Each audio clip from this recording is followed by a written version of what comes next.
Hello everyone, welcome you all to Anthropology Inside classes, and today we are going to discuss the topic epigraphy and numismatics. So let's start. Before going into much detail, first we know what do we mean by epigraphy and numismatics. The word epigraphy is derived from Greek word epigraphy, means to write upon. Epigraph means inscription. Means जो भी लिखावट होती है और ancient inscriptions की study को ही हम epigraphy कहते हैं। तो कुछ भी हार्ड मैटर पर, ड्यूरेबल मैटर पर या इमूवेबल ऑब्जेक्ट्स पर जो कुछ भी लिखा गया एंशियंट पीपल्स के द्वारा, उन सभी के अध्ययन को हम एपिग्राफी कहते हैं। It is the study of written matter recorded on hard और ड्यूरेबल मटेरियल और इमूवेबल ऑब्जेक्ट्स। ठीक है, तो कुछ भी जो भी हार्ड या ड्यूरेबल मटेरियल मिला, जैसे कि क्वाइंस जो है मेटल्स पर लिखे गए, स्टोन्स पर इंस्क्रिप्शंस लिखी गई, पिलर एडिट्स और रॉक एडिट्स में लिखा गया। इमूवेबल ऑब्जेक्ट्स में आपकी केव वॉल्स आ सकती है, रॉक्स आ सकती हैं। इन सभी पर जो कुछ भी लिखावटें मिली, जो कुछ भी पास्ट पीपल्स के द्वारा लिखा गया, उन सभी को आर्कियोलॉजिस्ट ने स्टडी किया और उनसे कुछ इंफॉर्मेशन गैदर करके हम उन्होंने हिस्ट्री को डॉक्यूमेंट करने की कोशिश की। तो आर्कियोलॉजिस्ट का काम होता है कि जो भी कुछ पास्ट से रिलेटेड मटेरियल रिमेन्स होते हैं, फॉसिल रिमेन्स होते हैं, उनका वो अध्ययन करते हैं। उसके आधार पर कुछ निष्कर्ष पे आते हैं कि पास्ट सोसाइटीज ऐसी रही होंगी और उससे रिलेटेड वो डिफरेंट मतलब उस समय की जोग्राफीज, उस समय का क्लाइमेट, उस समय का रहन सहन, living style, social structure, organisation, सारा कुछ कल्चर, कुछ बहुत कुछ हमें पास्ट के बारे में पता चलता है इन मटेरियल रिमेन्स या आर्टिफैक्ट्स की मदद से। और इसी में आते हैं ये कुछ जो रिटन मैटर मिलते हैं, जो कि हार्ड ऑब्जेक्ट्स पर रिटन मटेरियल मिलते हैं, ये भी एक काइंड ऑफ मटेरियल रिमेन्स है जो कि आर्कियोलॉजिस्ट की मदद करते हैं पास्ट को जानने में। और इन्हीं के बेसिस पर not only pre historic past but historic past को भी डॉक्यूमेंट करने में मदद मिलती है। तो it is a study of ancient inscriptions or written matter recorded on hard and durable material or immovable objects. It gives the primary data related to ancient past with the help of gathering information from inscriptions, writings, etc. on stone, rock, cave walls, coins and sarcophagus, etc. तो कुछ जो countries हैं, communities हैं, जैसे Greeks में या Romans में सार्कोफेगस use करते हैं, जिसमें कि कॉफिन्स होते हैं, स्टोन के कॉफिन्स होते हैं, जिसमें कि डेड बॉडी अंदर रखी जाती है और ऊपर से स्टोन की ये कवरिंग टाइप की होती है। और उस पर भी कुछ वो इंग्रेविंग्स किया करते थे, कुछ आर्टिस्टिक फॉर्म्स बनाया करते थे। तो ये एक सार्कोफेगस पे भी हमको तमाम इंस्क्रिप्शंस मिल जाते हैं। तो आर्कियोलॉजिस्ट इन सभी चीज़ों को स्टडी करते हैं और उनसे पास्ट के बारे में जानकारी इकट्ठा करते हैं। तो वो स्टोन भी हो सकता है, रॉक्स हो सकती है, केव वॉल्स हो सकते हैं, क्वाइंस हो सकते हैं, सार्कोफेगस हो सकते हैं। इस तरह के तमाम मटेरियल रिमेन से, आर्टिफैक्ट से हमें इंस्क्रिप्शंस की जानकारी मिलती है, उसको स्टडी किया जाता है और उससे कुछ निष्कर्ष पर निकलते हैं कि पास्ट सोसाइटीज के बारे में कुछ पता चलता है, उनकी कल्चरल सोसाइटी के बारे में। Related to palaeography and how epigraphy is related to palaeography. Palaeography, palaeo means होता है old and graphy means to write है। तो जो ओल्ड के बारे में लिखा गया वो होता है पैलियोग्राफी। और कैसे इसको हम मतलब ओल्ड के बारे में किन किन चीज़ों पे मतलब डिपेंडेंट होंगे, किन किन आर्टिफैक्ट्स पे, तो हार्ड मटेरियल और सॉफ्ट मटेरियल दोनों पर ही लिखी हुई लिखावटें को स्टडी किया जाता है पेलियोग्राफी के अंतर्गत। तो पेलियोग्राफी में जब आर्कियोलॉजिस्ट स्टडी करते हैं राइटिंग्स और ancient inscriptions written on both hard and soft material, while in case of epigraphy only hard objects पर लिखी गई राइटिंग्स को ही स्टडी किया जाता है। तो एपिग्राफी में सिर्फ हार्ड मटेरियल या ड्यूरेबल मटेरियल पर स्टडी किया जाता है, लिखावटों को या इंस्क्रिप्शंस को। But in case of palaeography the archaeologist studies ancient inscriptions written on both hard and soft material. तो ये एपिग्राफी इस तरह पेलियोग्राफी से रिलेटेड है, क्योंकि यहाँ पे हार्ड मटेरियल को भी स्टडी किया जाता है इन केस ऑफ पेलियोग्राफी, जिसमें कि आप पेपर पर जो राइटिंग्स मिलती है, एंशिएंट इंस्क्रिप्शंस मिलते हैं या हमको लीव्स पर मिलते हैं, या और भी कुछ ऑब्जेक्ट्स जो पास्ट के लोग इस्तेमाल करते थे राइटिंग पर्पस के लिए, उन सभी का स्टडी करना भी पेलियोग्राफी के अंदर आता है। और हार्ड मैटर तो आता ही है, जिसमें कि क्वाइंस आते हैं, स्टोन आर्टिफैक्ट्स आते हैं, या रॉक्स आती हैं, केव वॉल्स आते हैं, उन सभी लिखावटों को भी स्टडी करता है palaeography. But epigraphy studies only the writings written on hard material और ड्यूरेबल मटेरियल। न्यूमिस्मैटिक्स क्या है? न्यूमिस्मैटिक्स स्टडी ऑफ क्वाइंस, जो हम सिक्कों का अध्ययन करते हैं, जिस साइंस के अंतर्गत उसको हम न्यूमिस्मैटिक्स कहते हैं। और करेंसीज का अध्ययन करते हैं, पेपर मनी, मेडल्स एक्सेट्रा। तो मेनली हम न्यूमिस्मैटिक को कहते हैं study of coins. Study of currencies is known as numismatics, and with this study it involves also the collection of currencies और क्वाइंस। तो इस अध्ययन में कलेक्शन भी किया जाता है, तमाम करेंसीज जो खुदाई में मिलती हैं, क्वाइंस मिलते हैं, उनका कलेक्शन भी होता है। तो स्टडी होती है एंड कलेक्शन होता है। What information archaeologists get from inscriptions and coins?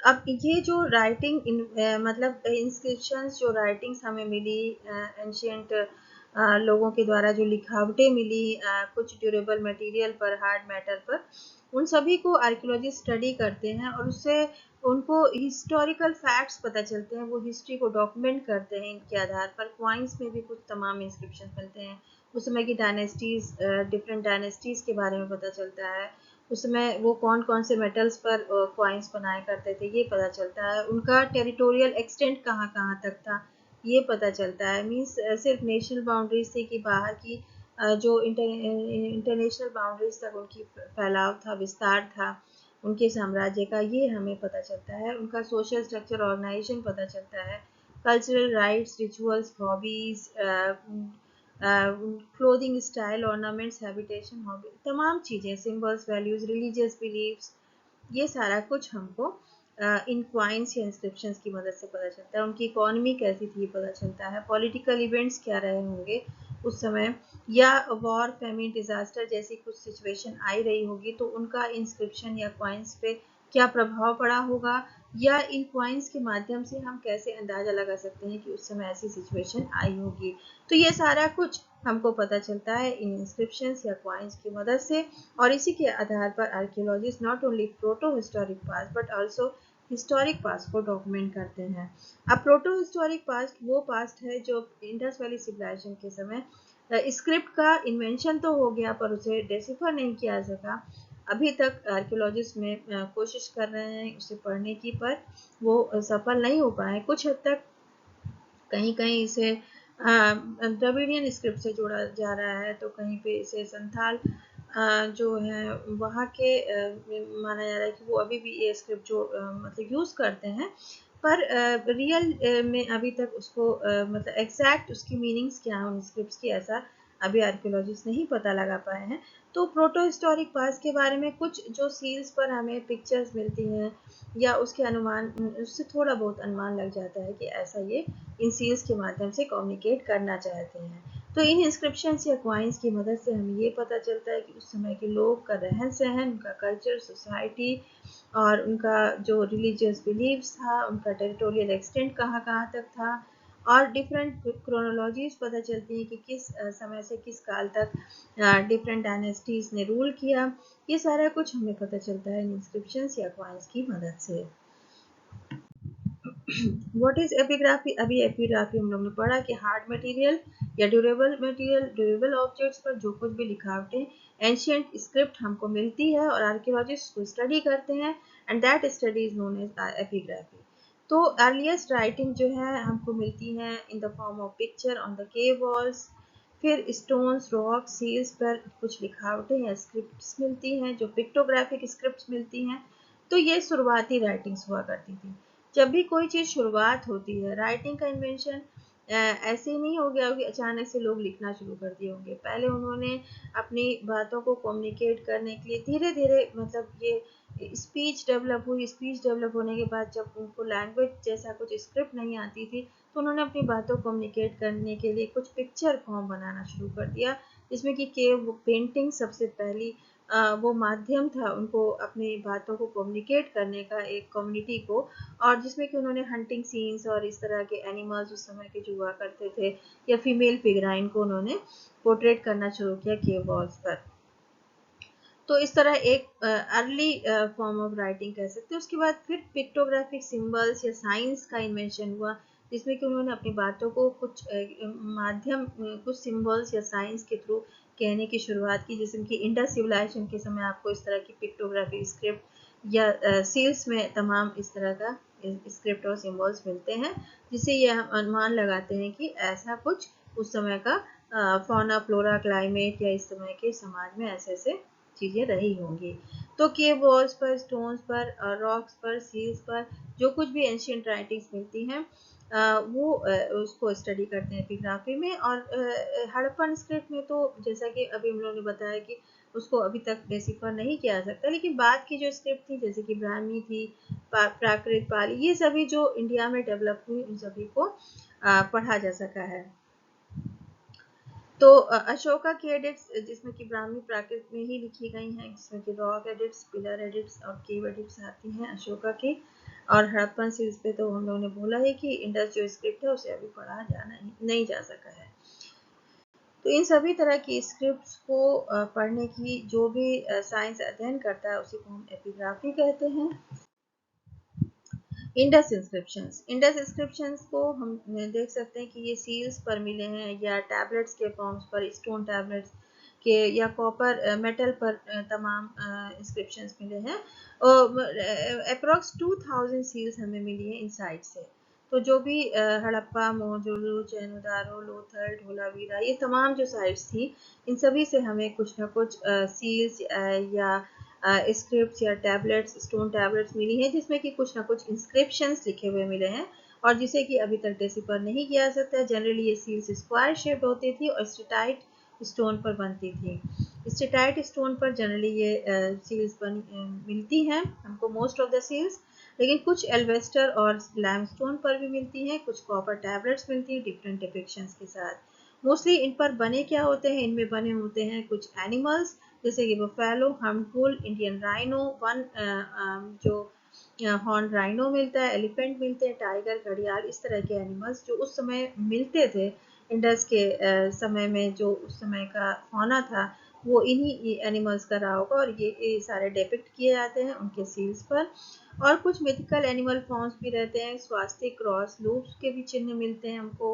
और कुछ डीटी लाइक फिगर भी मिलता है, उसमें हेडड्रेस पहने हुए एनिमल हॉर्न को और तमाम इस तरह के फिगर्स हमको, या दो टाइगर को मारती हुई एक डीटी दिखाई देती है। इस तरह हम देख सकते हैं कि इंडस सील पर डिफरेंट डिपिक्शंस मिलते हैं जिसको अध्ययन किया था आर्कियोलॉजिस्ट के द्वारा।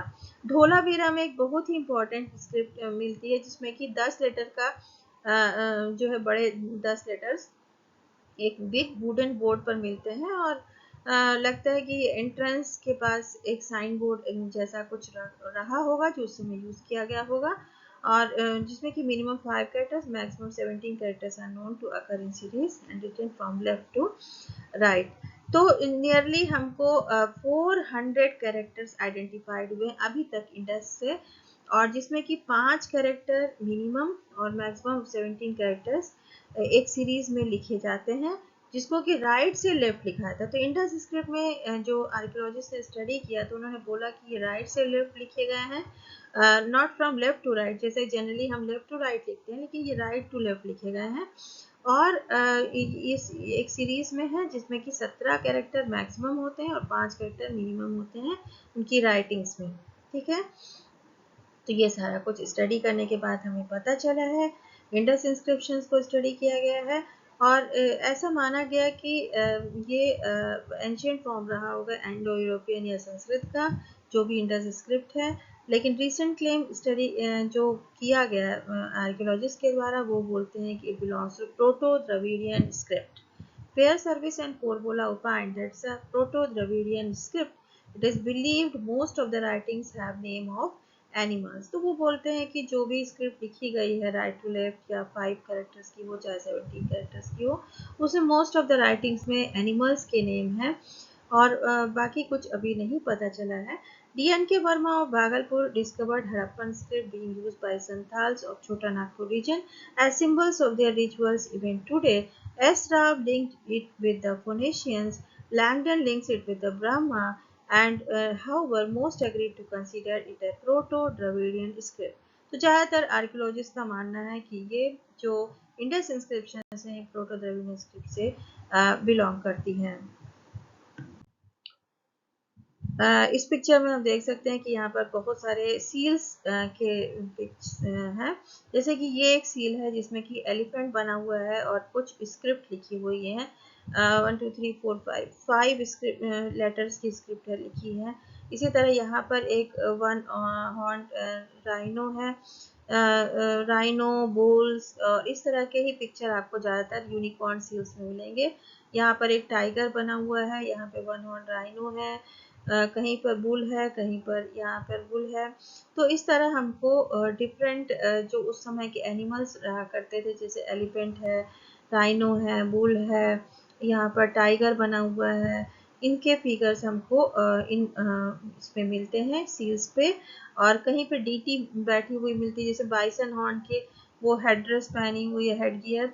जैसा कि अभी भी हमको बाइसन हॉर्न मुर्गिया जो बस्तर की ट्राइब्स हैं वो भी बाइसन का हॉर्न का हेड ड्रेस या हेड गियर पहनते हैं। और इस तरह की कुछ उनका भी दिखाई देता है लगभग इमेज।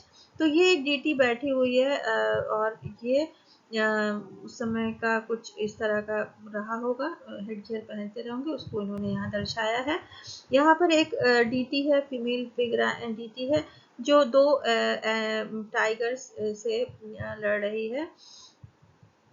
तो इस तरह इन्होंने क्रॉस को, लूप्स को, स्वास्तिक को, डिफरेंट मतलब पिक्चर्स को यहाँ पर दर्शाया है सील्स पर। यहाँ पे चक्र बने हुए हैं और कुछ यहाँ पर फिश लाइक पिक्टोग्राफिक साइंस हैं।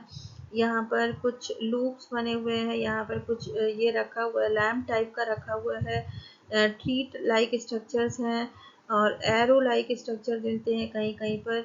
यहाँ डीटी है और यहाँ पे बगल में कुछ एनिमल्स दिखाई दे रहे हैं। तो इस तरह हमको तमाम सील्स से के माध्यम से उस समय के फौना, उस समय का कल्चर, उस समय की बिलीव्स, रिलीजियस बिलीव्स पता चलती है।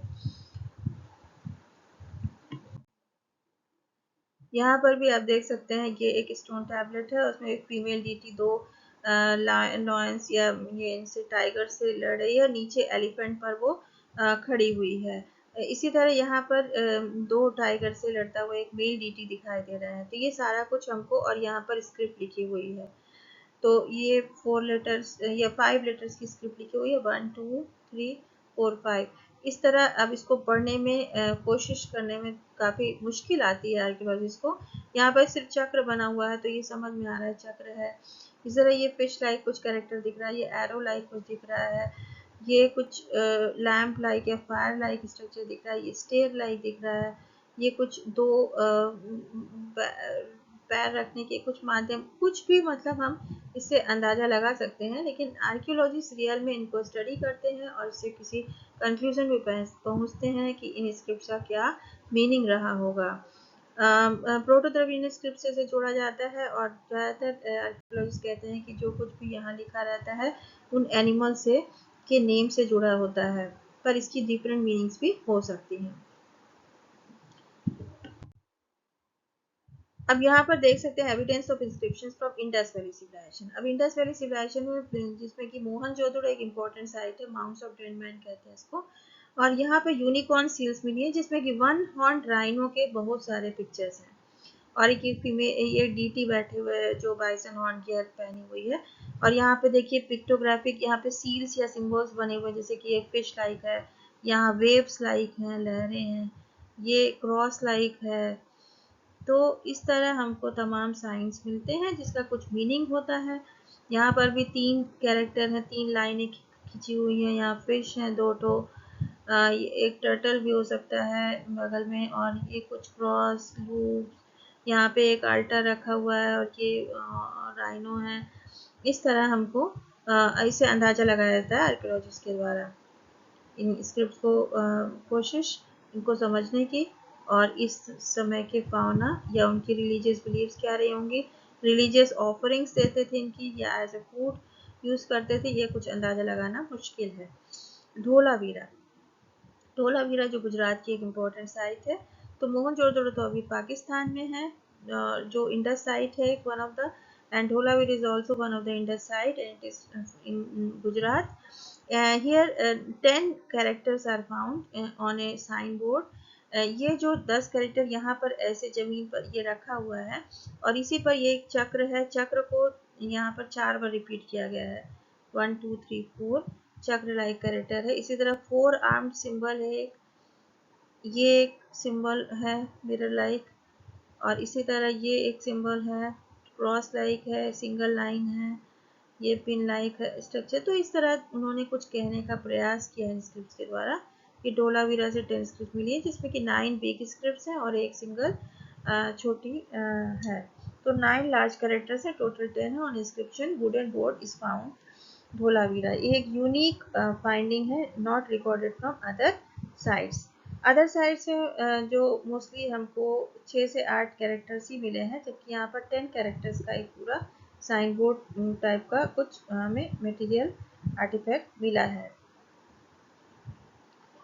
तो इन्हीं इंस्क्रिप्शंस की स्टडी करते हैं आर्कियोलॉजिस्ट। लोथल से हमें पर्शियन गल्फ सील मिली है। तो पर्शियन गल्फ की सील मिलना लोथल से, ये अंदाजा लगता है इससे कि इनके बीच में ट्रेड रहा होगा। मीन्स पर्शिया से इंडस वैली के लोगों का ट्रेड रहा होगा, उनके बीच में इस तरह के कम्युनिकेशंस रहे होंगे, वो आपस में व्यापार करते रहे होंगे कि यहाँ से जो हमारी इंडस सील है उधर जाती रही होगी और उधर की पर्शिया की सील इधर आती रही होगी। इस तरह वो अपना कुछ ट्रेड करते रहे होंगे। तो इस तरह पर्शियन सील का यहाँ मिलना, जो कि हमारी जो सील्स थी, जो इंडस सील्स थी, वैसा आपने देखा होगा कि वो रेक्टेंगुलर शेप की थी, पर पर्शिया की जो गल्फ सील है वो सर्कुलर शेप की थी। तो सर्कुलर सील का यहाँ मिलना, जो कि हमारे इंडस से मैच नहीं करता, और ये सीधे सीधे अंदाजा लगता है आर्कियोलॉजिस्ट को कि इन्होंने आपस में ट्रेड कॉन्टैक्ट्स इस्टेब्लिश किए होंगे, लोथल के जो इंडस वैली के लोग थे। तो Lothal is a site in Gujarat. Here a bead factory and Persil Gulf seal has been found, and it suggests that many sites on the Gulf of Khambat it was deeply involved in the trade. It gives first real evidence of trade contacts between India and Persian Gulf. Then Chanudaro एक site है जो कि अभी पाकिस्तान में है, and it is 80 miles south of Mohenjo-daro in Sindh. यहाँ पर भी सील मेकिंग फैसिलिटीज मिली है। तो मोस्ट ऑफ द साइट्स में हमको सील्स मिलते हैं जो इंडस वैली सिविलाइजेशन की साइट्स हैं, और रेक्टेंगुलर सील्स मिलती हैं। उससे हमको आर्कियोलॉजिस्ट मदद मिलती है कि उस समय कैसा वो स्क्रिप्ट लिखते रहे होंगे या वो क्या कहने का प्रयास करते रहे होंगे। और कुछ पर्शियन गल्फ सील हमको लोथल से मिलती है, जो कि ट्रेड कॉन्टैक्ट्स को इस्टेब्लिश करती हैं with the Persia. Short horn bulls या बाइसन, जिसको गौर मृग कहते हैं, क्योंकि गौड़ कम्युनिटी के द्वारा शॉर्ट हॉर्न बुल्स ही बनाए जाते थे। तो शॉर्ट हॉर्न बुल्स का सील पर मिलना ये प्रमाण देता है कि गौड़ कम्युनिटीज़ के द्वारा ये बनाया गया है। और ये गौड़ कम्युनिटीज़ के द्वारा बनाया गया जो सील्स होता था वो हमें सुमेरियन सिविलाइजेशन से और पर्शिया से भी मिला है। तो ये बताता है कि इंडस वैली का कि जो गौड़ कम्युनिटी थी उनका पर्सिया और सुमेरियन सिविलाइजेशन के लोगों के साथ कॉन्टैक्ट्स थे, और उन्होंने अपने स्क्रिप्ट में, सुमेरियन स्क्रिप्ट में लिखा भी है मेलुहा। मेलुहा वर्ड वो इंडस वैली सिविलाइजेशन के लिए यूज़ किया करते थे। सुमेरियन में या मेसोपोटामियन जो सिविलाइजेशन थी वो मेलुहा वर्ड उनकी स्क्रिप्ट में मिला है, और ये सीधे सीधे प्रमाण देता है कि मेलुहा के साथ उनके ट्रेड के कॉन्टैक्ट्स थे। मीन्स सुमेरियन जो सिविलाइजेशन थी, मेसोपोटामियन सिविलाइजेशन थी, उनका और इंडस वैली सिविलाइजेशन के साथ ट्रेड चलता था, व्यापार चलता था। वहाँ पर इन सील्स का मिलना ये प्रमाण देता है, और ये स्क्रिप्ट में उन्होंने मेलुहा वर्ड यूज़ किया इंडस वैली के लोगों के लिए। तो ये आपस में व्यापारिक संबंध इनके बीच में थे।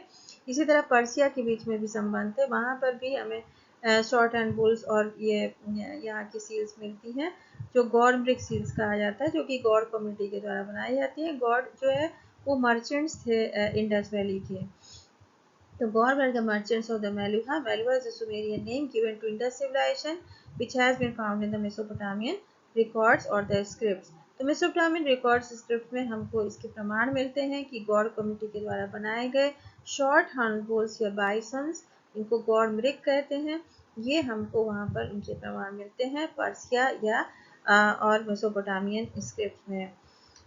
तो इस तरह हम देख सकते हैं कि उनके आपस में कैसे ट्रेड्स या कॉन्टैक्ट्स होते हैं। तो ये सारी इंफॉर्मेशन हमें इन्हीं स्क्रिप्ट्स या इन्हीं जो सील्स या इस पे जो हार्ड मटेरियल पर तमाम राइटिंग्स या पिक्चर्स मिले, उसके अंदाजा से आर्कियोलॉजिस्ट इस कंक्लूजन पर पहुंचते हैं। Inscriptions, rock addicts, pillar addicts and cave addicts भी आते हैं इसमें बाय अशोका। अशोका जो थे वो एक ग्रेट एम्परर थे, इंडियन ग्रेट एम्परर थे, जो कि मौर्य एम्पायर से बिलोंग करते थे। चंद्रगुप्त मौर्य के पुत्र थे Ashoka, he was the son of Chandragupta Maurya. और Ashoka was the first Indian ruler who used inscriptions to communicate and spread his messages, orders, and Buddha's teaching to large territorial extent. तो अशोका वो पहले एम्परर थे, इंडियन एम्परर थे, Indian ruler थे, जिन्होंने अपनी बातों को कहने के लिए इंस्क्रिप्शंस की मदद ली, जिसको कि उन्होंने रॉक्स पर, पिलर्स पर या केव वॉल पर एडिक्ट के रूप में मतलब इंस्क्रिप्शंस या एडिट्स के रूप में दर्शाया। तो ये जो राइटिंग्स हैं जो पिलर्स पर पाई जाती हैं, रॉक्स पर पाई गई या केव वॉल्स पर पाई गई बाय अशोका, इन्हीं को हम एडिक्ट्स कहते हैं, पिलर एडिक्ट्स, रॉक एडिक्ट्स या केव एडिक्ट्स कहते हैं। और ये तीन फॉर्म में पाए गए, रॉक्स पर, पिलर्स पर और केव्स पर, जो कि अशोका ने अपनी टीचिंग्स को, जो बुद्धिस्ट धर्म से वो जुड़ गया था आफ्टर कलिंग वार, तो उसने जो भी धम्म को अपना लिया था, धम्म में उसमें टीचिंग्स थी कि कैसे मॉरल वैल्यूज़ होने चाहिए, समाज में लोगों को एक दूसरे से कैसे व्यवहार करना चाहिए। और वो टीचिंग्स उसकी नॉन वायलेंस से जुड़ी हुई थी, respect to all sects, religion, elders, relatives, moral values, compassion, truthfulness, brotherhoodness, charity etcetera. तो ये सारी उसकी धम्मा की जो टीचिंग्स थी, उन्होंने उसको अपने पिलर एडिट्स या रॉक एडिट्स में लिखवाया, जिससे लोग जान सके कि एक व्यक्ति को कैसे व्यवहार करना चाहिए दूसरों के साथ, एक आम जनता में लोगों को आपस में कैसे पारस्परिक संबंध होने चाहिए, लोगों की कौन सी मॉरल वैल्यूज होनी चाहिए, ये सारा कुछ उसने अपनी एडिक्ट्स के द्वारा लोगों तक पहुंचाया, और लोगों तक कोशिश की कि ये सारी बातें लोगों तक पहुंच सकें। उसने अपने अचीवमेंट्स को भी इन एडिक्ट्स या इसमें लिखवाया, जिससे कि लोग जान सकें कि वो कैसा राजा था और उसने क्या क्या अपने कार्यकाल में किया, जो कुछ भी उसके अचीवमेंट्स थे उन्होंने लिखवाया।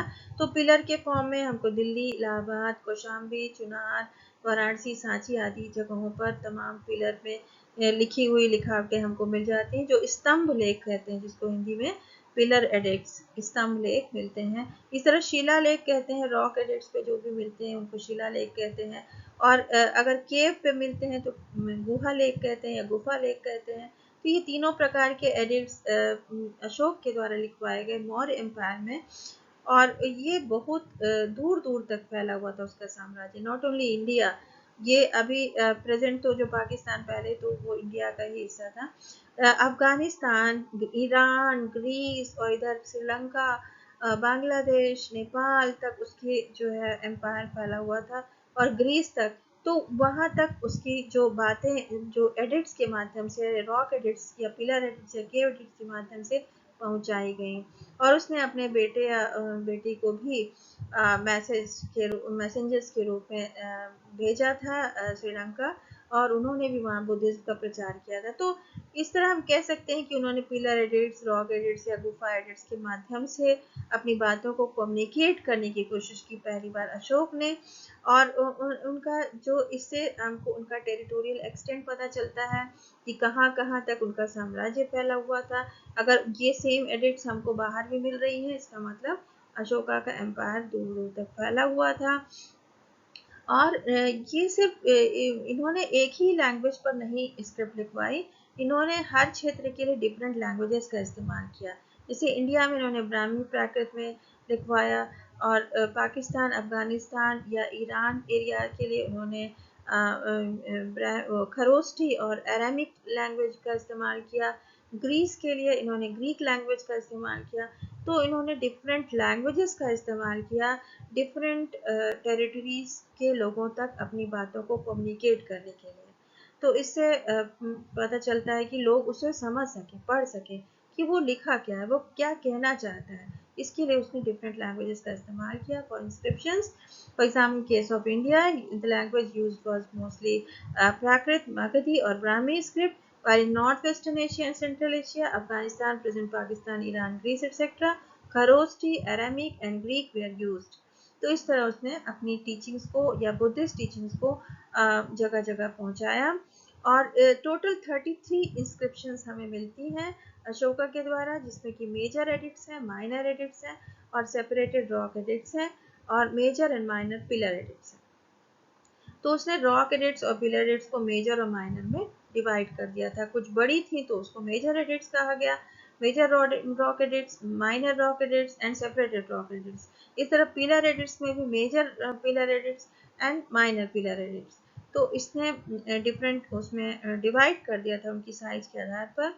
और टोटल 33 इंस्क्रिप्शंस थी. तो हम कह सकते हैं कि अपनी टीचिंग्स को दूर दूर तक फैलाने के लिए उसने डिफरेंट लैंग्वेजेस का इस्तेमाल किया. और इस तरह उन्होंने और जिसमें कि जो ये होती थी मीन्स रॉक एडिट्स होती थी, वो जहाँ पर लोग ज़्यादातर रहते थे, ह्यूमन सेटलमेंट्स जहाँ होते थे, पब्लिक प्लेसेस पर, रॉक सरफेसेस पर वो लिखवा दिया करता था. ट्रेड रूट्स पर जहाँ से व्यापार होते थे उन जगहों पर इस तरह के वो शिलालेख या जो पिलर स्तंभ है वो रखवाता था. जबकि pillar its were place in some specific places और सिटीज लाइक, जैसा कि अभी मेंशन किया, दिल्ली, इलाहाबाद, कौशाम्बी एक्सेट्रा. तो इस तरह हमको उनके डिफरेंट अभी भी इंस्क्रिप्शंस लिखे हुए स्तंभों पर मिल जाते हैं और या शिलालेख के रूप में मिल जाते हैं. For the first time, it was James Prinsep. James Prinsep एक ब्रिटिश कॉलोनियल एडमिनिस्ट्रेटर थे और वो हिस्टोरियन भी थे, मतलब वो आर्कियोलॉजिस्ट भी थे. और उन्होंने न्यूमिस्मैटिक्स और एपिग्राफी पर बहुत काम किया, इंडियन न्यूमिस्मैटिक्स और एपिग्राफी पर. और उन्होंने पहली बार अशोका की जो ये एपिग्राफी मतलब जो उस पर पिलर या रॉक एडिट्स पर लिखवाई थी, उन्होंने ब्राह्मी या खरोष्ठी में उसको स्टडी किया अशोका ने, मतलब जेम्स प्रिंसेप ने अशोका के द्वारा लिखी गई स्क्रिप्ट को सबसे पहले जो स्टडी किया गया वो जेम्स प्रिंसेप के द्वारा स्टडी किया गया. तो जेम्स प्रिंसेप ने जो 3rd सेंचुरी बीसी में अशोका ने अपने रॉक एडिट्स या पिलर स्क्रिप्ट पे जो भी इंस्क्रिप्शन लिखवाया था उसको पढ़ने की सबसे पहला प्रयास जेम्स प्रिंसेप ने किया. और उन्होंने उसको रीड कर लिया, मतलब स्क्रिप्ट को पढ़ने में वो सफल रहे, ब्राह्मी या खरोष्ठी लैंग्वेज में जो भी कुछ भी लिखा गया था. तो खरोष्ठी पढ़ने के लिए उन्होंने जो ये ग्रीस इंडो ग्रीक स्क्रिप्ट की मदद ली और उसे खरोष्ठी उन्होंने पढ़ा. और ब्राह्मी स्क्रिप्ट को भी इंडियन कुछ टेक्स्ट की मदद से उन्होंने ब्राह्मी को पढ़ने में सफल हुए. मोस्ट ऑफ द जो पिलर एडिट्स हैं या रॉक एडिट्स हैं, केव एडिट्स हैं बाय अशोका, उनमें उनका नाम अशोका नहीं लिखा है. ज़्यादातर जगहों पर वो प्रियदर्शी के नाम से ही उसमें संबोधित किया हुआ है. शायद एक आध जगहों में ही अशोका लिखा हुआ पाया गया था, जिसको कि जेम्स प्रिंसेप ने पढ़ा और उससे ये अंदाज़ा लगा कि these all edicts and written on rocks and pillars are by Ashoka. तो इस तरह उन्होंने इस तरह पहली बार डेसिफर किया अशोका की एडिट को by James Prinsep. History of coins in India. अब क्वाइंस का अगर हम देखें कि क्या इतिहास रहा है, तो जो क्वाइंस को स्टडी करती है ब्रांच उसको हम न्यूमिस्मैटिक्स कहते हैं. और अगर इसकी हिस्ट्री में जाएं तो हमें पता चलता है कि वैदिक काल से ही भारत में सिक्के बनते थे, जिसको कि निष्क कहा गया, गोल्ड पाइस को निष्क कहा गया है, मन कहा गया है, सिल्वर कॉइन्स को रई या शतमन कहा गया है. ये वैदिक लिटरेचर में हम इसको प्रमाण मिलते हैं. लेकिन रियल में जो सिक्कों का बनना शुरू हुआ ड्यूरिंग डिफरेंट एम्परर्स, वो सिल्वर या कॉपर के रूप में जिसको आहत सिक्के कहते हैं, वो 5th to 6th century BC, तो 5th 6th century 2nd century BC तक हमको तमाम इस तरह के सिक्के मिलते हैं. और जो कि पहले वो पंचमार्क कॉइन्स हुआ करते थे, धीरे धीरे die stuff coins and then die cast coins में तब्दील हो गए। डिफरेंट जो डायनेस्टीज आई उसमें धीरे धीरे हमको चेंज मिलता है, सिक्कों की बनावट या उसमें खुदाई जो भी उसने मतलब सिंबल्स यूज़ किए गए या डिफरेंट लैंग्वेजेस यूज़ की गई, उसमें हम इस तरह स्टडी करते हैं न्यूमिस्मेटिक्स के जो आर्कियोलॉजिस्ट होते हैं जो उससे जुड़े हुए, और वो एक निष्कर्ष पे निकलते हैं कि इन सिक्कों के माध्यम से क्या जानकारी मिलती है।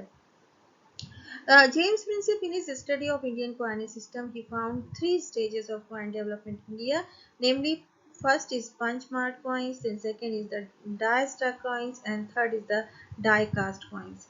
तो उन्होंने पाया कि तीन स्टेजेस में इंडिया में कॉइनेज सिस्टम डेवलप हुआ है। सबसे पहले आया यहाँ पर punch mark coins, then die struck coins है and then die cast coins है। Earliest coins were made on silver and copper, जिनको आहट coins कहते हैं. They were found in India in 5th to 6th century BC. However, the evidence of use of some gold pies, Karnishk, Man as coins and silver coins, Rai, Shatman is found from the Vedic literature. Earliest Indian coins were punch marked. और पंच mark coins का सबसे पहला प्रमाण हमें जो महाजनपद होते थे, जैसे कि मगध डायनेस्टीज में हमको मिला है, कुशल मिला है, तो नंद डायनेस्टी से सबसे ज़्यादा हमको इसके प्रमाण मिलते हैं। नंद में हमको महाजनपद था एक मगध, और जिसमें कि हमको ये पंच मार्क कॉइन्स के प्रमाण मिलते हैं, जिसमें कि 1 to 5 पंचेस के सिंबल्स मिलते हैं ऑवर साइड पर, और रिवर्स पर नहीं ब्लैंक भी रहता है या एक आध सिंबल्स मिल जाते हैं पंच मार्क। तो इस तरह पंच मार्क कॉइन सबसे पहले नंद डायनेस्टी में मिलते हैं, फिर मौर्यन डायनेस्टी में मिलते हैं, लेकिन लेटर इन पोस्ट मौर्यन पीरियड में हमको पंच मार्क कॉइन से एक मतलब लगभग खत्म टाइप के हो जाते हैं, और एक नए टाइप के कॉइन आते हैं जिसको ड्राई स्टक कॉइन्स कहते हैं, die struck coins, and later dynasties में डाई कास्ट कॉइन्स मिलते हैं। तो Chanakya in his book Arthashastra mentioned 4 types of coins during Mauryan Empire, namely Rupa coins, Suvarna coins, Tamba coins, and Shisha coins. So, Rupa means silver, Suvarna means gold, Tamba means copper, and Shisha is lead. तो इस तरह हम देख सकते हैं कि जो early dynasties थी, जिसमें कि नंद एंड मौर्यन डायनेस्टी है, उसमें कर्षपाण इनको कहते हैं, आहट कॉइन्स, कर्षपाण कॉइन्स, जो कि तांबे या सिल्वर पर बने होते थे, और ये पंच मार्क्ड कॉइन्स होते हैं। इनकी खासियत क्या होती थी कि ये पंच मार्क्ड कॉइन्स होते थे। देन इंडो ग्रीक रूलर्स आए, they are credited with being the first to issue the gold coins and bearing the inscriptions. And इनमें क्या होता था कि जो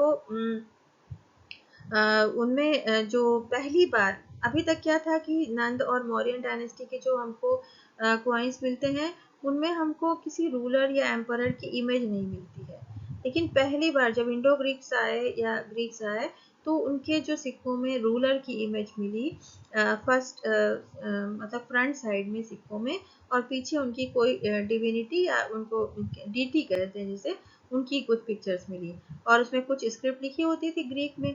तो इस तरह पहली बार कुछ इस तरह के सिक्के भारत में देखने को मिले इंडियो ग्रीक रूलर्स के दौरान। फिर इंडो पार्थियंस आते हैं, शक आते हैं, कुषाण आते हैं, हूण आते हैं, इन सभी के जो कि बाहर से आए थे, जो भी बाहर से आए थे, जिसमें कि इंडो ग्रीक रूलर्स आते हैं, इंडो साइथियंस आते हैं, शक जिसमें आते हैं, या कुषाण आते हैं जो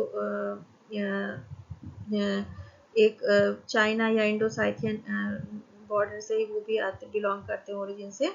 तो ये सभी जो ईरान या इधर चाइना या सेंट्रल एशिया कह सकते हैं, ग्रीक से, यहाँ से जो कुछ भी आए माइग्रेट करके इंडिया में, तो अपने अपने जगह के क्वाइंस और वहाँ के बनाने का अलग तरीका था, तो वो सारा कुछ अपने साथ लेते आए, तो इंडिया में भी इसका प्रभाव पड़ा, और बाद की डायनेस्टीज में हमें उनसे इन्फ्लुएंस्ड होकर पता चलता है कि उनसे ही वैसा ही कुछ फॉलो किया इंडियन डायनेस्टीज के रूलर्स ने, और वैसे ही कुछ कॉइन्स बनाने लगे इंडो ग्रीक की तरह।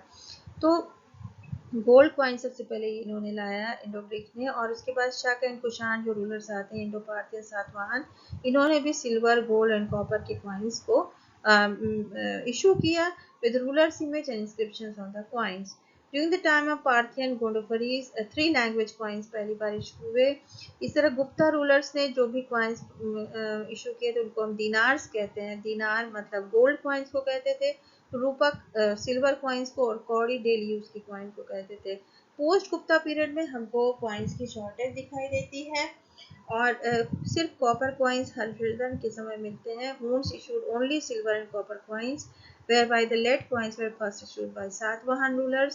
Only copper coins were issued by Palla rulers, while Chola rulers issued coins of gold, silver, copper, brass. तो मोस्टली ज़्यादातर आपको gold, silver, copper and brass इन सभी के ही कॉइन्स मिलेंगे। सातवाहन के समय हमको लेड कॉइन्स मिलते हैं या प्रोटीन के कॉइन्स भी मिलते हैं और बाकी तो लगभग सेम है।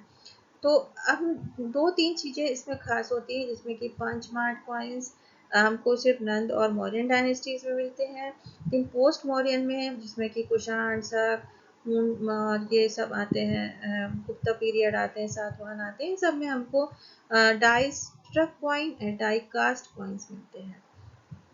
ठीक है, और मेटल भी धीरे धीरे डिफरेंट चेंज शो करता है।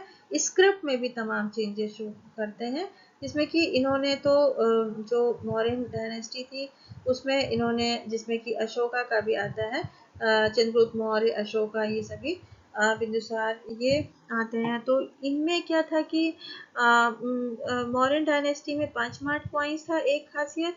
दूसरा, इन्होंने अपनी लैंग्वेज जो उसमें की ब्राह्मी, प्राकृत, खरोष्ठी होती थी वो सभी इसमें यूज़ किया था। इन कॉइन्स के हमको मिलते हैं। नंद में भी वही है कि ब्राह्मी, प्राकृत मिलेगा, मगध एम्पायर था। तो ये हो गया। फिर उसके बाद जब इंडो ग्रीक्स आते हैं तो उन्होंने ग्रीक पे स्क्रिप्ट लिखी हुई कॉइन्स लाए, और उसके बाद जब शक, कुषाण आते हैं उन्होंने भी ग्रीक लैंग्वेज का इस्तेमाल किया। और कुषाण या शक जो कि हिंदुइज्म से भी प्रभावित थे, तो उन्होंने कुछ यहाँ की भाषाओं पर भी को यूज़ किया, ब्राह्मी को, प्राकृत को भी यूज़ किया। और सातवाहन रूलर्स ने जो है वो आंध्रा के थे, तो उन्होंने भी कुछ तमिल, आंध्रा की मतलब तेलुगु यूज़ किया, और जो है प्राकृत लैंग्वेज यूज़ किया। ठीक है, तो इस तरह डिफरेंट रूलर्स ने अपने अपने क्षेत्रों से जुड़ी हुई स्क्रिप्ट्स को अपने क्वाइंस पर दर्शाया, उसको यूज़ किया लिखावटों में, और उस स्क्रिप्ट्स के माध्यम से उनकी डेट पता चलती थी, क्रोनोलॉजी पता चलती, किस समय से किस काल तक उनका शासन रहा।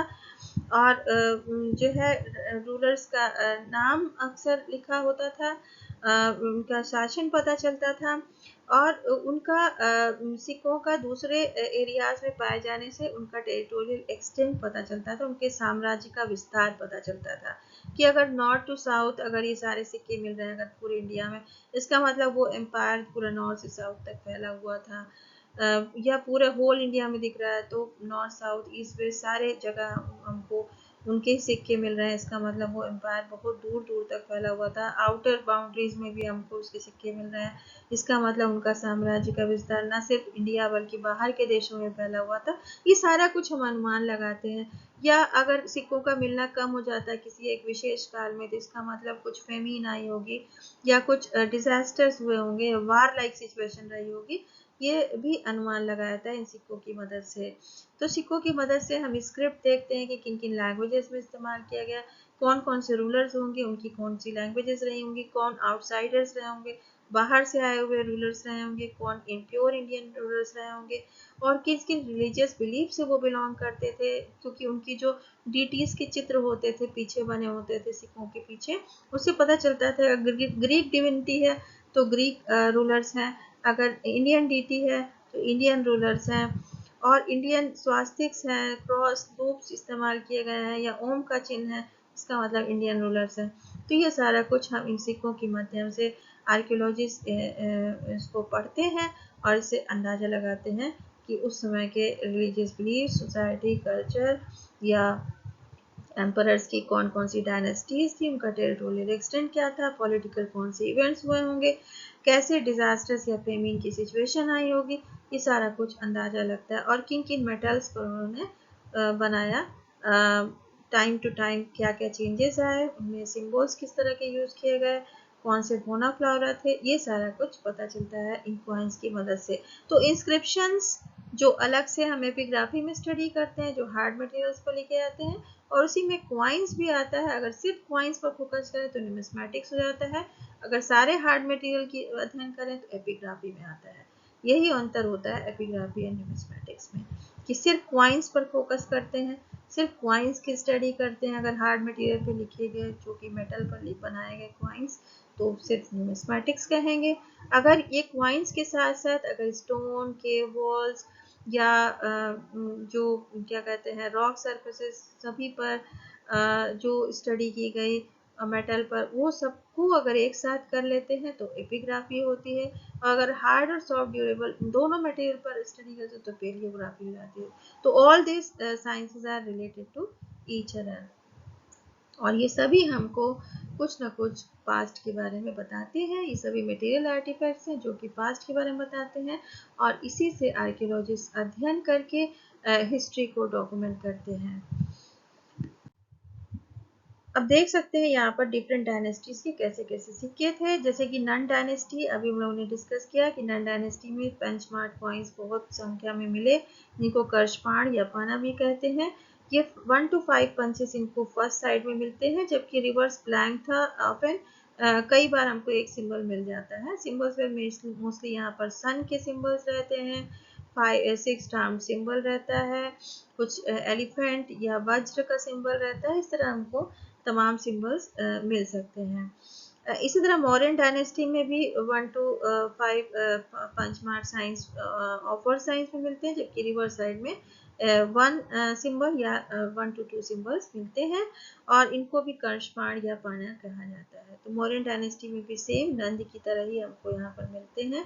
यहाँ देखिए सन बना है, 6 आर्म सिंबल है, कुछ एनिमल्स के स्ट्रक्चर है यहाँ पर 2 ठो, और यहाँ पर कुछ इस तरह फील्ड टाइप स्ट्रक्चर बना हुआ है। तो ये कुछ इसके द्वारा ये शो करते हैं। इंडो ग्रीक्स जब आए तो इंडो ग्रीक्स ने डाई स्ट्रक क्वाइंस ले आया। इसके पहले पंचमार्क क्वाइंस थे, यहाँ पर डाई स्ट्रक क्वाइंस, नए तरीके के क्वाइंस बनने लगे। और यहाँ पर रूलर्स इमेज हमको ऑफवर्ड साइड में मिलती है, क्योंकि रिवर्स साइड में डीटी मिलती है। इनके जो फीमेल डीटी हैं, कोई जो कि ग्रीक डीटी हैं, उनकी फोटो है। और यहाँ पर कुछ स्क्रिप्ट लिखी हुई है, जो ये किंग है, रूलर है, उसके ऊपर जस्ट स्क्रिप्ट लिखी गई ग्रीक्स पे। यहाँ पर भी ग्रीक्स पे कुछ स्क्रिप्ट लिखी गई है, तो इसकी या रूलर्स के नाम लिखे होंगे या कुछ इनकी डेट्स या इधर कुछ लिखा होगा, इनके बारे में कुछ डीटी के बारे में लिखा होगा। शक डायनेस्टी आती है, जो कि इंडो-साइथन ओरिजिन के थे। ये ईरान के रास्ते से आए थे, और इन्होंने भी जब इंडिया में शासन किया, काफ़ी समय तक इन्होंने शासन किया, और मतलब 3rd-4th सेंचुरी से लेकर बीसी से लेकर काफ़ी साल तक इन्होंने शासन किया, 300-400 साल। तो ये इसमें ये सबसे पॉपुलर राजा था, जो कि इंडिया में पहली बार जब शक डायनेस्टी इस्टेब्लिश हुई, तो जो राजा था वो था मुआस या मोगा कहते हैं उसको। और कुछ राजा थे और भी थे, जिसको चास्ठान है, रुद्र सिंह है, ये सब राजा भी थे शक डायनेस्टी के। और इन्होंने काफ़ी समय तक इंडिया में शासन किया, जो कि वेस्ट एशिया से आए थे, इंडो साथियन ओरिजिन के थे। और इनकी जो स्क्रिप्ट, जो इनकी क्वाइंस थे, वो इंडो ग्रीक से ही इन्फ्लुएंस थे। इनमें भी फर्स्ट साइड पर रूलर्स की इमेज बना करती थी, जबकि रिवर्स साइड में ये अपने धर्म से रिलेटेड जो कुछ साइंस बनाया करते, जैसे ग्रीक या ईरानियन जो पर्शियन से जुड़े थे, तो वहाँ का कुछ ये हिल्स या कुछ कैरेक्टर्स ये बनाया करते थे, और कुछ पेड़ पौधे, सन, और कुछ 4 आर्म सिंबल, इस तरह का कुछ इनको यहाँ चित्र दिखाई देता है। हिली लाइक स्ट्रक्चर है, वेव्स हैं, इस तरह का। तो एम्परर है, यहाँ बुद्ध धर्म से भी प्रभावित हुए और हिंदू धर्म से प्रभावित हुए, तो उस तरह का भी कुछ हमको मिलता है इनके स्क्रिप्ट पर, इनकी लिखावटों पर। अब इंडिया में इन्होंने ग्रीक स्क्रिप्ट में भी इंस्क्रिप्शन लिखवाया। खरोष्ठी में बैक साइड में लिखा हुआ मिल जाएगा हमको, खरोष्ठी में मिल जाएगा, क्योंकि ये उस रीजन से बिलोंग करते थे, ईरान से। तो वहाँ पे ये खरोष्ठी लैंग्वेज, अरामिक लैंग्वेज में भी लिखे हुए यहाँ पर हमको मिल जाएंगे। Greek divinities are frequently depicted on the back side of their coinage.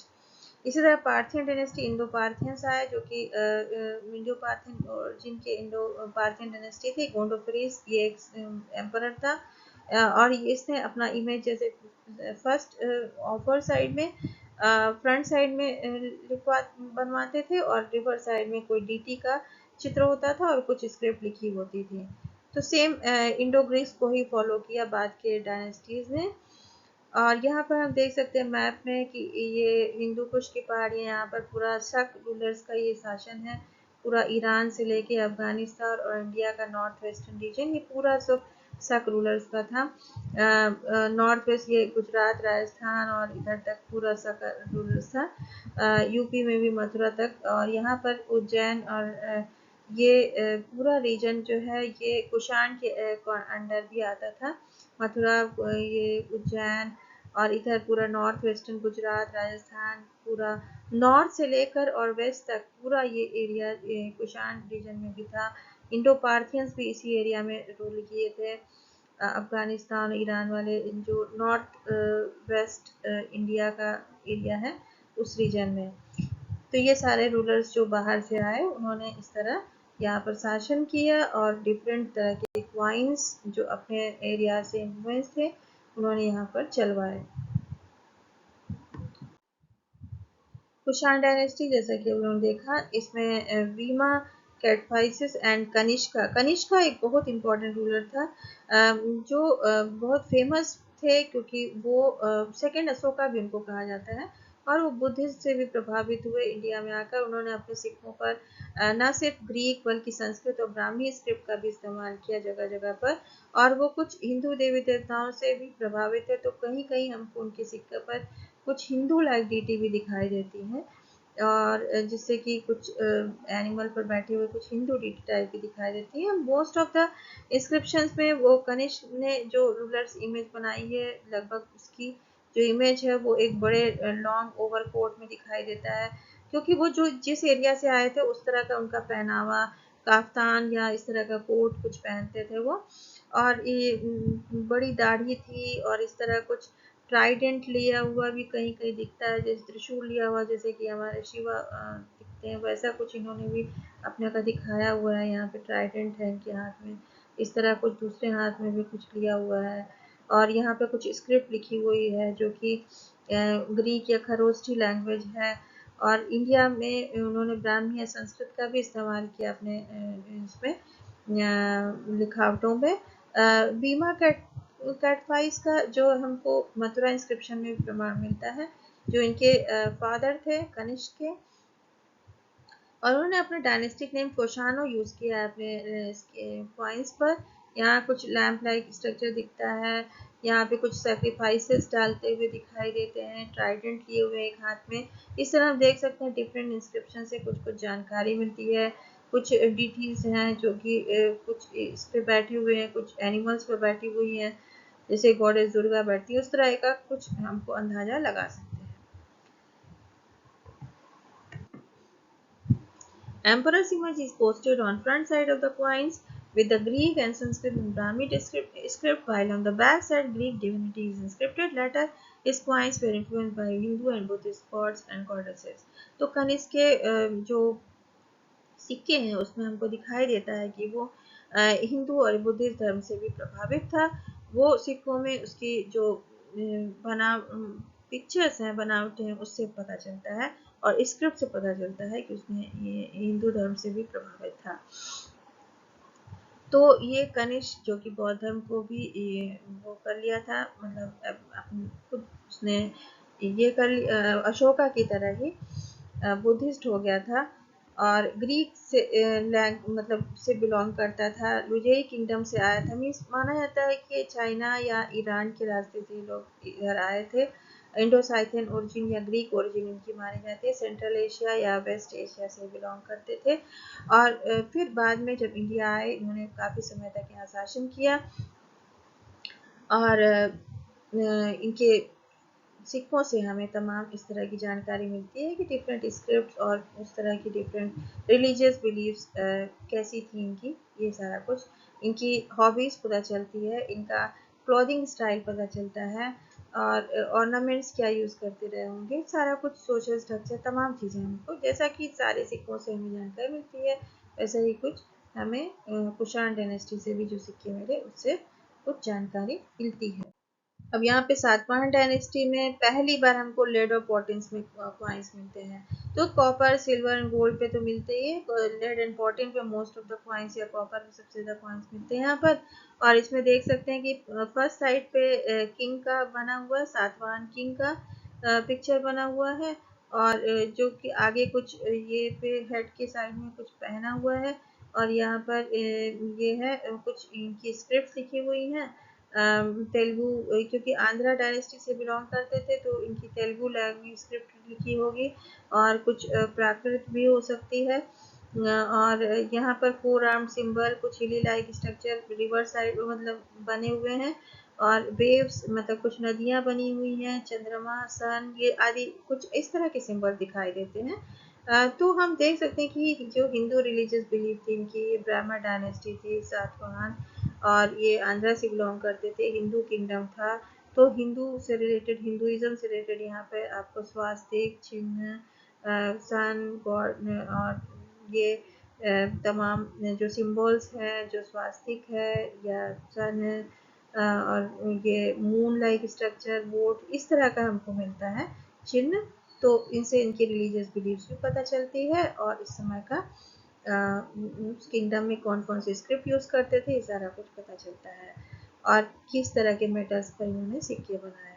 Gupta dynasty में हमें पता चलता है जिसमें कि चंद्रगुप्त विक्रमादित्य थे, और स्कंदगुप्त, ये समुद्रगुप्त, कुमारगुप्त, ये सारे रूलर्स हुआ करते थे गुप्ता डायनेस्टी में। और इन्होंने भी अपने सिक्कों पे मोस्ट ऑफ द सिक्कों में आपको दिखाई देगा कि या कोई हॉर्स राइडिंग के मतलब चित्र बने हुए हैं फ्रंट साइड पे, या धनुष बाण लिए हुए किंग दिख रहा है, या वो हंटिंग सीन दिख रहा है, किसी लॉयन की हंटिंग कर रहा है, ऐसा कुछ दिखाई देता है फ्रंट साइड में या ऑफर साइड में। और रिवर्स साइड में दिखता है ये कोई डीटी बैठी हुई पिकॉक के साथ, यहाँ पर भी फीमेल डीटी है पिकॉक के साथ, या कोई गॉडेस लक्ष्मी या गॉडेस दुर्गा टाइप का कुछ इमेज दिखता है जो कि बैठी हुई हैं कमल या उस पे किसी एनिमल पर। तो इस तरह हम अनुमान लगा सकते हैं कि वो गुप्त डायनेस्टी में कैसे कैसे उनकी रिलीजियस बिलीव्स रही होंगी, और उन्हें क्या मतलब उनकी हॉबीज रही होंगी, जैसे कि हॉर्स राइडिंग हॉबी रही होगी, हंटिंग में वो विश्वास करते थे, और अपना स्ट्रेंथ या पावर दिखाने के लिए, या उनकी कुछ इस तरह की म्यूजिक की हॉबीज थी, जैसे कि समुद्रगुप्त की वो कॉइन से मिल जाता है कि वो बीड़ा बजाते हुए दिखते हैं, तो उनकी ये हॉबीज थी, और आर्चरी हॉबीज थी। इस तरह हम देख सकते हैं कि डिफरेंट हॉबीज थी, उनकी रिलीजियस बिलीफ थी, हिंदू गॉड्स एंड गॉडेसेस की को पूजा करते थे, क्योंकि हिंदू किंगडम से बिलोंग करते हैं, गुप्ता है, सातवाहन है, इन सभी में हमको हिंदुज़म के प्रमाण मिलते हैं। तो अलग अलग रूलर्स के समय हमको अलग अलग चीज़ें दिखाई मिलती हैं। यहाँ पर हमको इंडियन स्क्रिप्ट दिखाई देती हैं, जबकि शक और कुषाण और जो इंडो पार्थियंस थे, इंडो ग्रीक्स थे, उनमें हमको ग्रीक स्क्रिप्ट दिखाई देती हैं, कहीं पे हमको खरोष्टी भी दिखाई देती है। तो डिफरेंट डायनेस्टीज के समय उनका कल्चर के अकॉर्डिंग उनके क्वाइंस पर वो सारी चीज़ें दिखाई देती है, उनकी लैंग्वेज क्या रही होगी तो उसके हिसाब से उन्होंने स्क्रिप्ट लिखी, उनकी जो रहन सहन था उसके हिसाब से उनका पहनावा दिखाई देता है, जैसे कि कुषाण में आपको लॉन्ग ओवरकोट दिखाई देता है, बियर्डेड किंग दिखाई देता है, जबकि इंडियन रूलर्स में ऐसा कुछ नहीं दिखाई देता हमको चित्र में। तो ये उनके रहन सहन कल्चर को भी दिखाई देता है, और उनका डायनेस्टीज कब से कब तक रहा वो भी क्वाइन से पता चलता है, उनका नाम क्या रहा होगा वो भी पता चलता है, और उसमें के फौना फ्लोरा और कल्चर कैसा रहा होगा, उनकी रिलीजियस बिलीफ क्या थी ये भी पता चलता है। So all this information we get from these coins and inscriptions. And this was all about this lecture. Meet you next class. Thank you very much.